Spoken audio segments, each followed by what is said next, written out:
Good morning and welcome back for another video of myself, Darren, HGV Class 1 driver here in the UK. It's an early 5 AM start today, and for this morning, first trip is down to Milton Keynes. Straps are back out this morning, just got a heavy load on, so need to make sure they're nice and secure. Don't want them going anywhere, do you?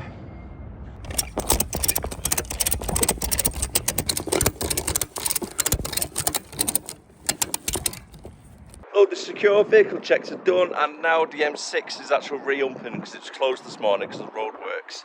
So it's just hit 6 o'clock, so let's get on to Milton Keynes. Coming up towards junction 10 now on the M6. Time is currently 7:30, and as before, and as it is on pretty much every single case that would come down this way, heavy traffic around this region.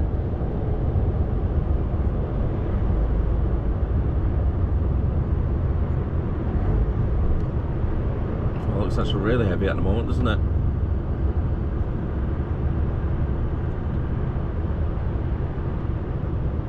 I've still got 83 miles left to go and 2 hours driving before I'm at a destination. I've got 3 hours and 11 minutes left on driving time, so I've got plenty of time there. The main reason why I'm not using a toll road though to avoid Birmingham, I've got plenty of time. I've pretty much got like an hour before we'll be classed as late.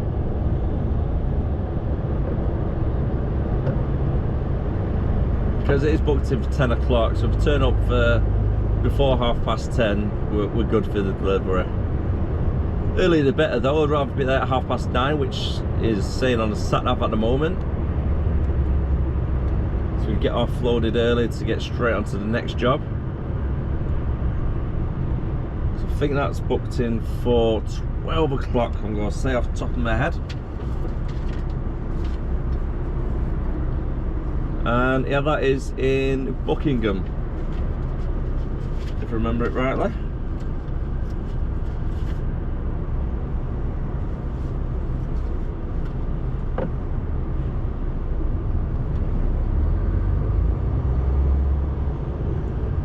Hopefully this week though, traffic in general is going to be a little bit better than what it was last week. Last week, as you remember, the M62 was closed due to an accident, and we had a few issues trying to get from Leicester to Bolton, was it? We had a lot of issues around there.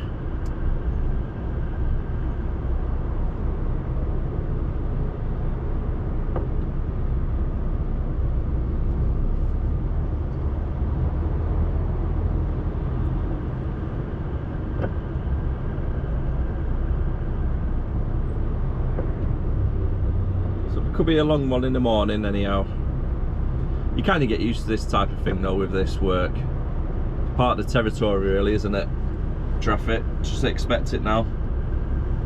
The roads are just getting worse and worse, aren't they? Over the years. The traffic did free up for a little bit, but it's starting to get a little bit heavy again going past Fort Dunlop on the M6. I've still got about 29 miles to go before I jump onto the M1. Then I need to hit the M1 southbound, and in total I've got 68 miles left to go. So I'm knocking the miles down slowly, but we're getting there. Currently saying 9:45 now, the ETA.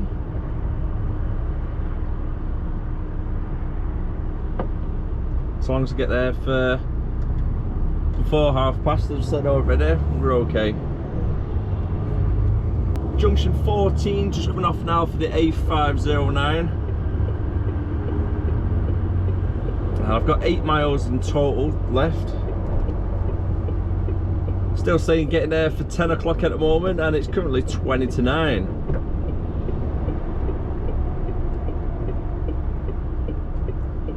And the reason why this is all backed up so much at the moment, as you're coming off the slip road, the first exit is all closed. I think there's loads of roadworks been going on. I think it's been going on for a long time anyhow. So all the traffic is getting diverted towards Milton Keynes area.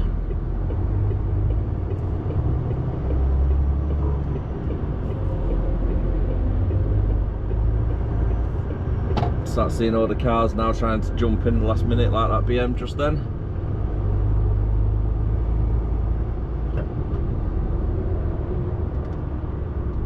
You always get it on this junction, unfortunately.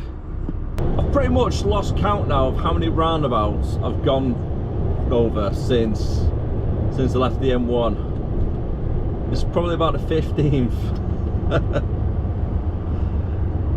I'm coming up to another one now. It's just full of roundabouts. I mean, I will be honest with you, I do prefer a roundabout instead of traffic lights, because the traffic's a little bit more free flowing, isn't it?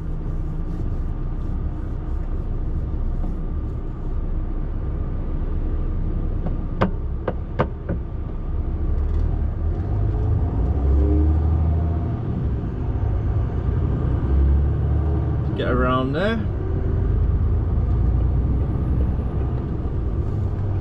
3 miles off the destination, and I've got another roundabout in half a mile, and I think there might be another 1 or 2 after that as well. I forgot how many roundabouts there are in Milton Keynes. It's crazy. I think it will give Skelmersdale a run for its money, that's for sure.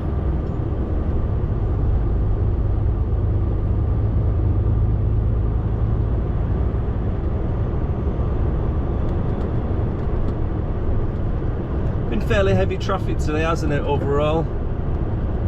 Nothing too drastic though. Still on time for the delivery, which is good.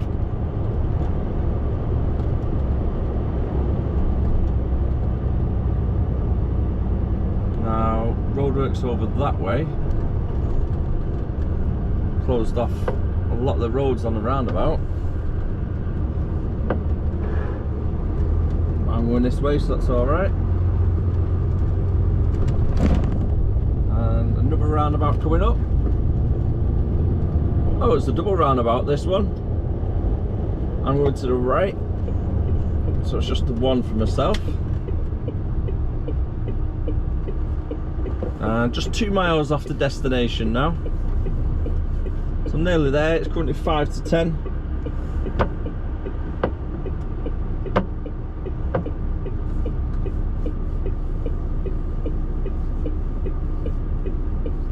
For it to all be clear.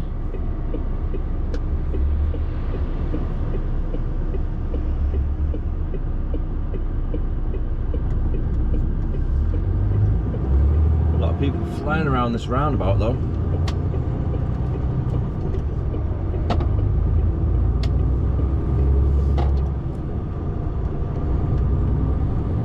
And then already on the sat nav I can see another 2 or 3 roundabouts that I need to go across. We're making a grand total 25.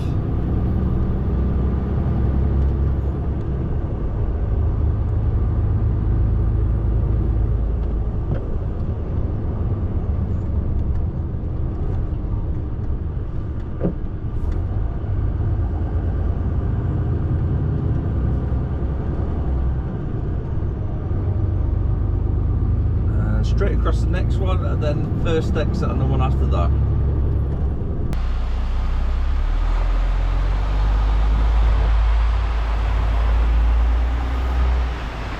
Trying to use as much space as I can in the yard.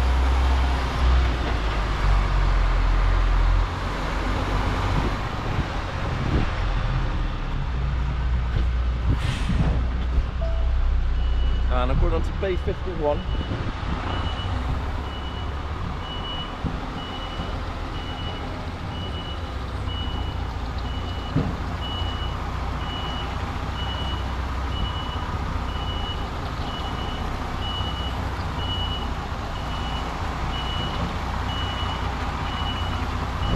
And just do general stairs.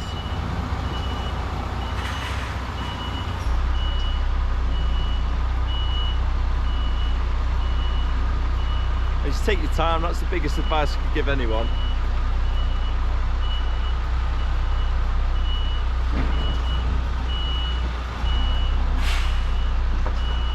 Quick little walk down just to make sure it's on the bay okay. Yep, that looks good. And now, get ourselves booked in. Oh, I've loaded now for 11:15. Job number 2 is only 14 miles away and a half-hour drive to get there. I've got 30 minutes left on the driving time, so that means I need to take a break before I get there, ideally, so then when I get there, I've got a nice, fresh 4 hours drive to get back. Managed to find a nice little lay-by over on the A5, so I could take my break.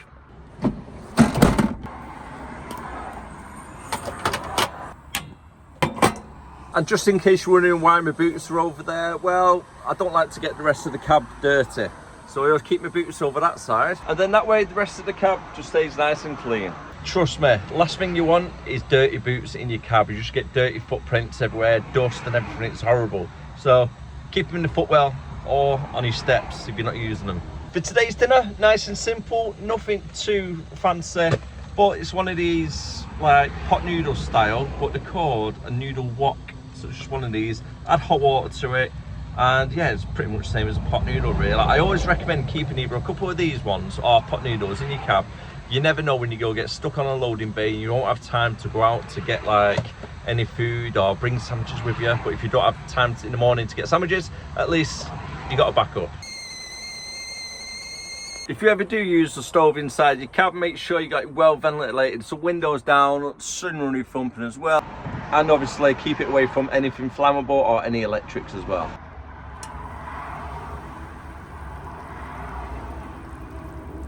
About to arrive at the second place now, and it's 12:10.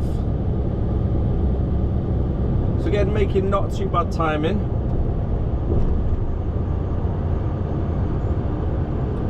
And for this one, I think it's about 14 pallets coming off as well, so it might take a little bit longer to get unloaded here. And I've got 4 hours of driving time left as well.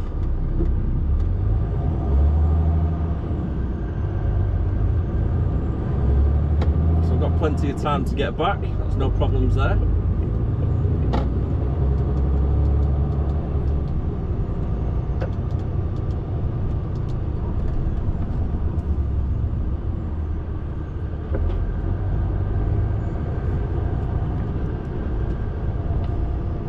I did check on Google Maps prior, because the postcode pretty much ends here, or it goes to the right, but I need to go to the left. There should be a warehouse hidden behind.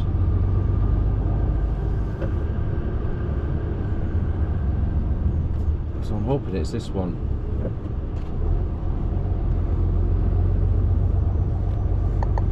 Yeah, there it is. Okay, reception, goods inwards, next entrance. Perfect. It's a nice and easy one to get in, isn't it? Quite a big yard as well by the looks of it.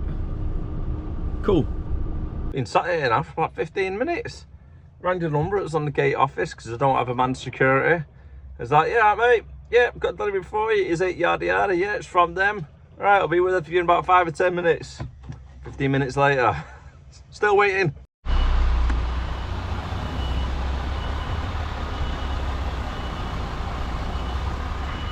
A bit of a busy yard, this one.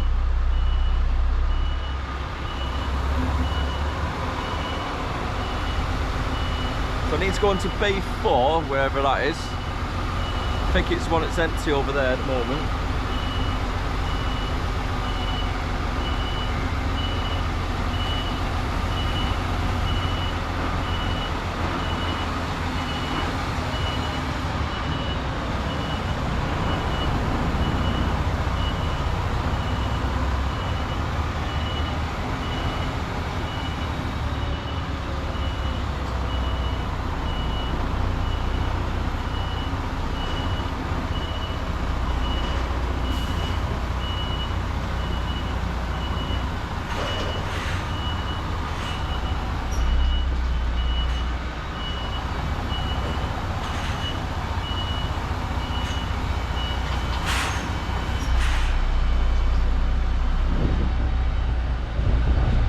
Go do the doors, and then I've got to take all the ratchet straps off now as well. When removing the straps, all I need to do is push this little lever down like so, Make sure it locks into position at the top. Pull on this little bottom section so then it loosens it up, and then it just pretty much just drops off then.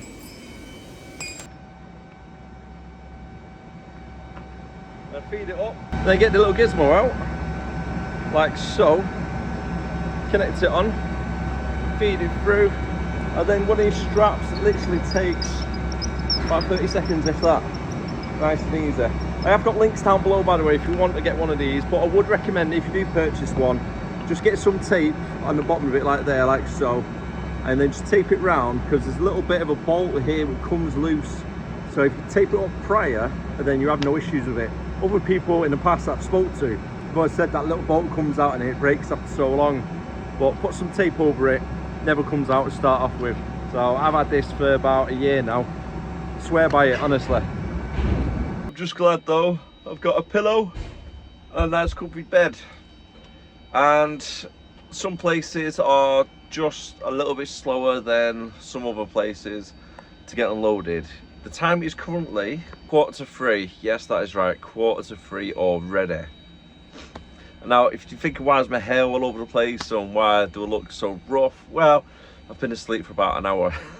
I've been waiting that long. I've had my phone set 30 minutes, and then I wake up, check the bay, make sure they're still unloading me, which I can feel the trailer rocking, and then I'll go back to sleep for another half hour, and they're still unloading me at the moment. I don't know what's taking them so long, but yeah, I arrived here 12:15.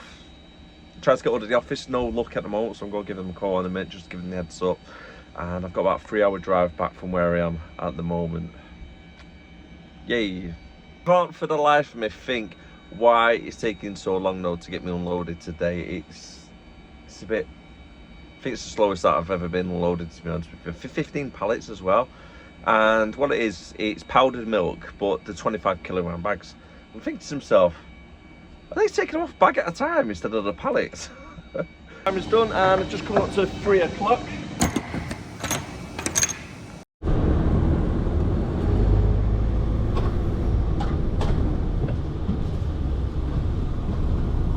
Back onto the weigh bridge so I can get a final weight of coming out, and the total weight I can see over there on the left is 15 ton 500. That's with an empty trailer and unit only, just in case you're wondering. Way.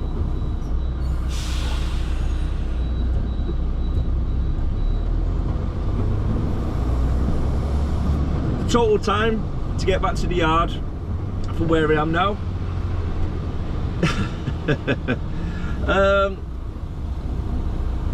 About 3.5 to 4 hours depending on traffic. So I've got quite a bit of time ahead of me now for driving, and it's 156 miles in total. At least on a good note, I'm not too far away from the M40.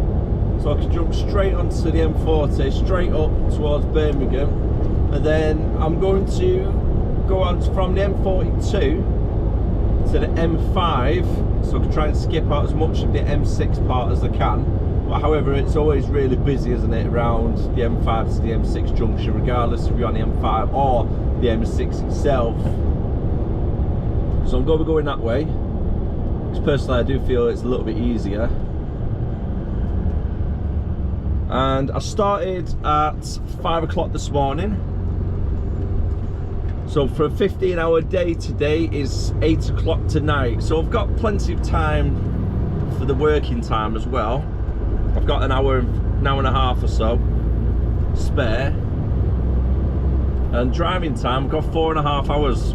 So I'm good for that side as well. So it should be okay to get home tonight. I mean, let's be honest with you, this run that I've done today, I probably should have been back at the yard in the next hour or so. I really should have, but I've been sat in the loading bay for 3 hours.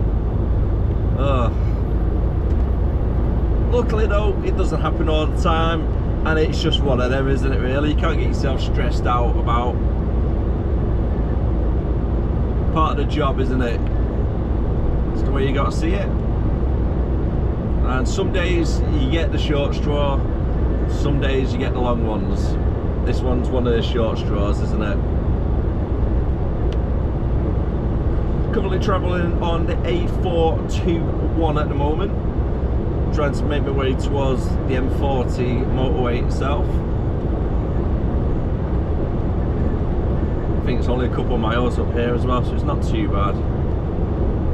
The M40 is normally quite a half decent motorway as well. Traffic's normally quite reasonable around this area. Just about to get onto the M40 now, northbound, heading towards Birmingham. Junction 10 it is as well. 144 miles still to go. Just over 3.5 hour drive still as well.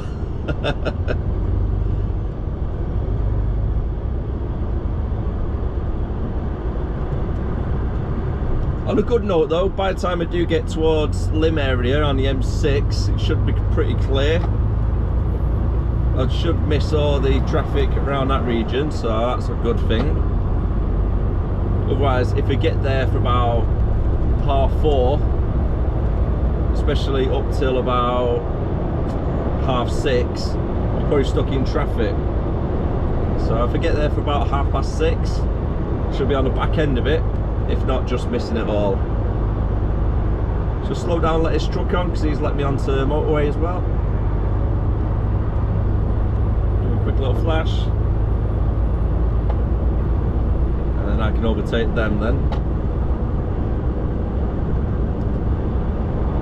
A little bit of a switcheroo. So for the next 50 miles, cruise control at 56, and away we go.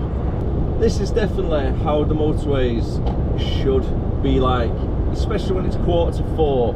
Technically it's not rush hour just yet, so this is what you should really be expecting it, shouldn't it? It shouldn't be like the M1 where it's bumper to bumper, gridlocked at 3:30, 4 o'clock like it is sometimes. And that's why I would always recommend anybody driving to London, especially if you're on the west part of England, just to come down the M40 instead. I know sat-navs like trying to tell you to go down the M1, but avoid it where you can. The road works, it's just too busy, everything is just, yeah, it's just chaotic, isn't it? Where if you're getting on roads like this, you're covering a lot more distance. It might be a few miles longer, but it's faster in the overall, isn't it? Because you're not stop-starting.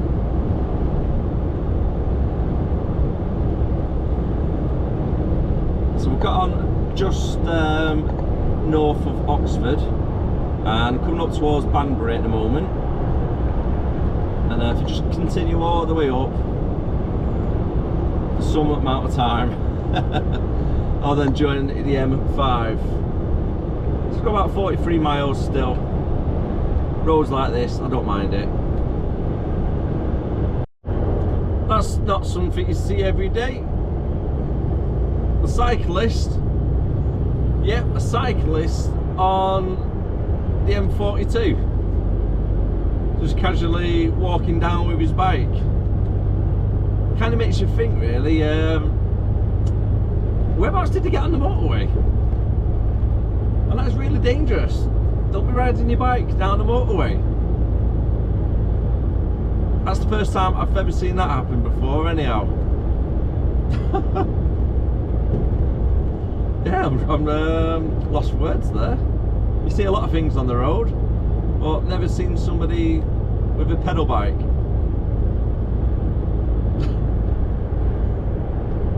I'm just trying to think which junction it would have came on as well, because there's not anything down this way. And it looked like one of the road bikes. You know, you see, the best way to describe it is like Tour de France, that style road bike, with his little helmet on. She's probably been travelling for a few miles then, haven't they, if they came on through the slip road.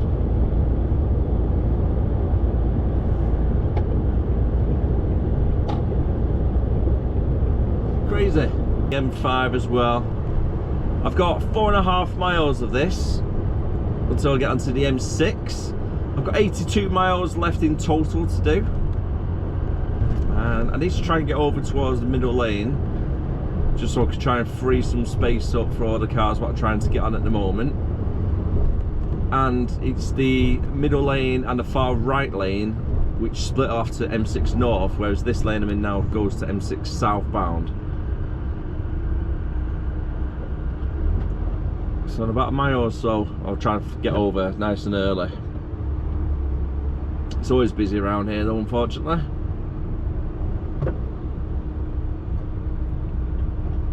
The traffic, you kind of get used to it after a while. As we always say, it's just one of them, isn't it? It's out of your control, so there's no point in getting stressed out about it. It's really not, it's just part of the job, unfortunately. And with the way the roads are set up at the moment, it's just getting a little bit worse and worse, really, isn't it?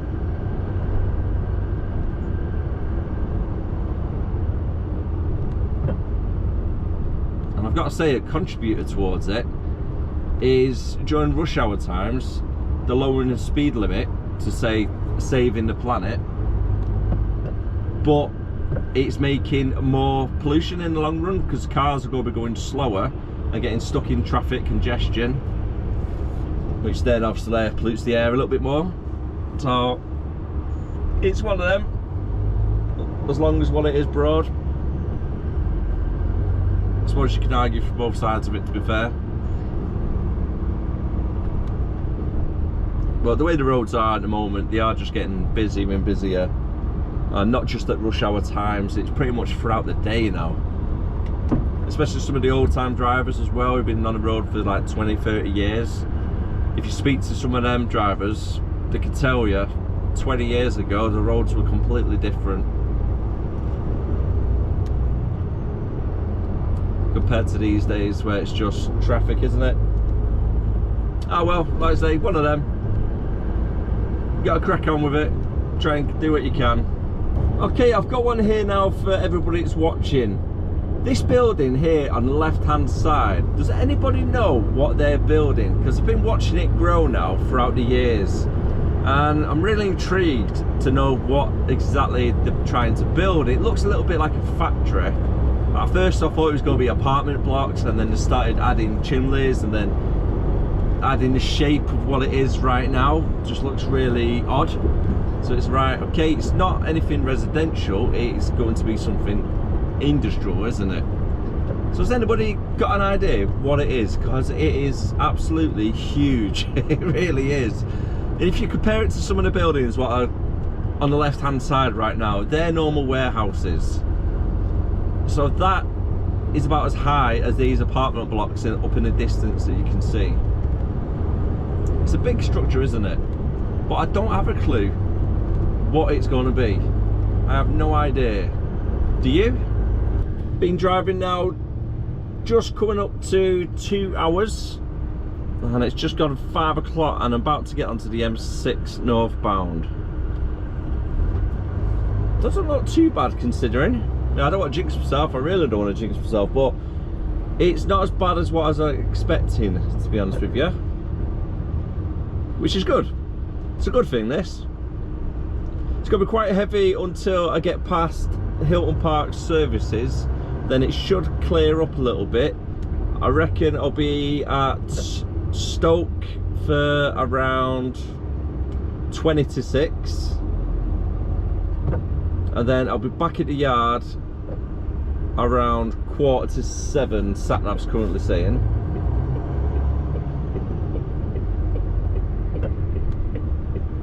By the time I drop the trailer, well, it depends if I need an empty trailer or not tomorrow, because sometimes we need an empty trailer first thing in the morning, don't I? So if that's the case, then I can stay connected to the trailer that I'm using now, and then I can just use that tomorrow. So it saves a little bit of messing about tonight and tomorrow then, doesn't it?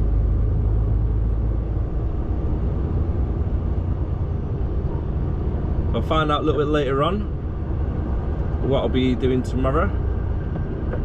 It's possibly an early start, and the earliest I can actually start tomorrow will be 5 AM. Well, actually saying that, if I finish for 7, I can technically start at 4. Now I don't want to jinx myself for that one, but it is possible a 9-hour rest period. Going past the RAC over at Birmingham. Big RAC centre on the right hand side.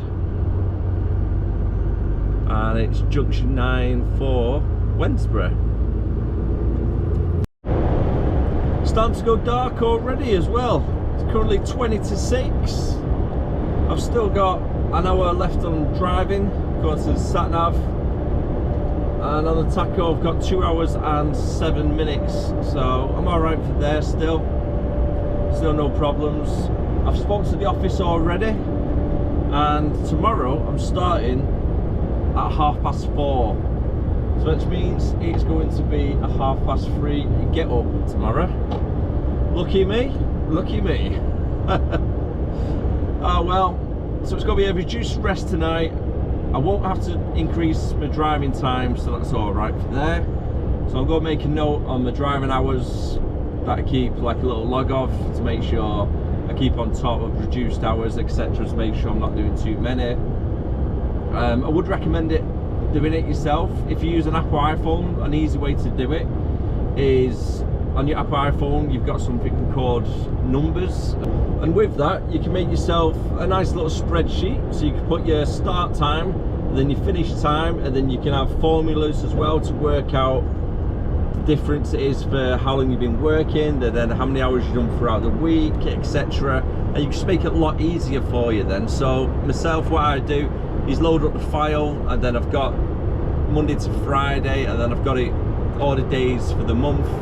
So then I can work out over a 2-week period, for an example, how many hours I've worked, what I need for the rest period, and then same for the driving as well. If I need to, I can put a little side note saying on Tuesday the 10th of October I've extended driving period and I've had a reduced rest, and then it's just a little bit easier then to keep on top of it. I mean, drivers have different ways to do this. Some people keep a journal, like a little black book. Some people do it on computer at home or use different apps. But personally, like you say, if you have an Apple iPhone, you can use the numbers app on there, and then you can just do it all as if it's like Microsoft Excel. Really easy to do as well. But I would recommend keeping a log of all your hours that you work. Back at the yard now, and it's just hit 10 to 7. So by the time I've dropped the trailer, parked up, I'll be on the way out for 7 o'clock. Really long day, isn't it, today? 14 hours, and all I've done is gone down to like the Midlands area. Well, just past the Midlands anyway.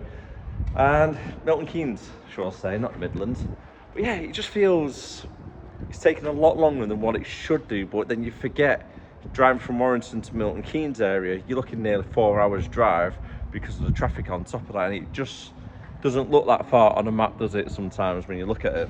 If that makes sense anyway. As I mentioned before, tomorrow is going to be a 4:30 start, so it's up nice and early at 3:30 to get here nice and early, so then I can go down to the first job, which is in Northampton. I think it's a 10 o'clock booking, so I've got plenty of time to get down there, get sorted out, and then get everything done. So in the meantime, I'm going to call it a day, do the video for tonight's vlog, and have a good sleep. So take care of yourself, have a great day, have a great evening, and as always, stay safe. Bye for now.